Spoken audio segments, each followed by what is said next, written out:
তো আমি এখন মন্দিরের ভিতরে প্রবেশ করছি পুজো দেওয়ার জন্য।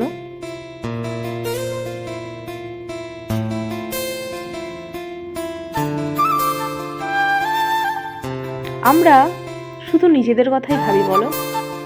এই যে আমরা পুজো দিচ্ছি তার একটাই কারণ, যেন সকলে ভালো থাকে, আমরা নিজেরাও ভালো থাকি। আমরা কি কখনো জিজ্ঞাসা করেছি ঠাকুর তুমি কেমন আছো? কখনো না। যাই হোক, আমার পুজো দেওয়া হয়ে গেছে এবং বরকে বলেছিলাম যে আমার কয়েকটা ছবি তুলে দাও। ও রীতিমতো, আমি তো ভাবছি ছবি তুলে দিচ্ছে, বাট এখন দেখছি ভিডিও এডিটিং করার সময় যে না, ও ছবি তোলেনি, আমার ভিডিও করেই যাচ্ছিল।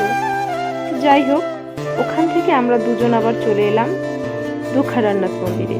ভাবলাম শিব ঠাকুরের মাথায় একটু জল ঢেলে নিই, তার জন্য নিয়ে নিলাম একটা ফুলের ডালা এবং একটা ঘটি ভর্তি জল। তো ওটা নিয়ে চলে গেলাম একটু জল ঢালতে বাবার মাথায়। এখানেও বাবাকে একই কথা বলবো, বাবা তুমি ভালো থেকো, সকলকে ভালো রেখো, সুস্থ রেখো, সকলে যেন খুব ভালো থাকে, আর সবাই যেন ভালো মনের মানুষ হয়। এখন না মনটা ঠিক উঠে গেছে, সকল সকল যেন ভালো মনের মানুষ হয়, বাস আর কিছু চাওয়ার নেই। এরপরে আমাদের দুঃখারারনাথ মন্দিরে বাবার মাথায় জল ঢালা হয়ে গেল এবং আমরা একটা রিক্সা ধরে নিলাম। এখন আমরা বাড়ির পথে রওনা দিয়েছি। তো আমরা বাড়ি আসবো, তারপরে তোমাদের দাদা ভাই আবার অফিসে যাবে, তো যে কারণে একটু তাড়াহুড়ো আছে। তো সকলে ভালো থেকো, সুস্থ থেকো, দেখা হচ্ছে পরের ভিডিওতে।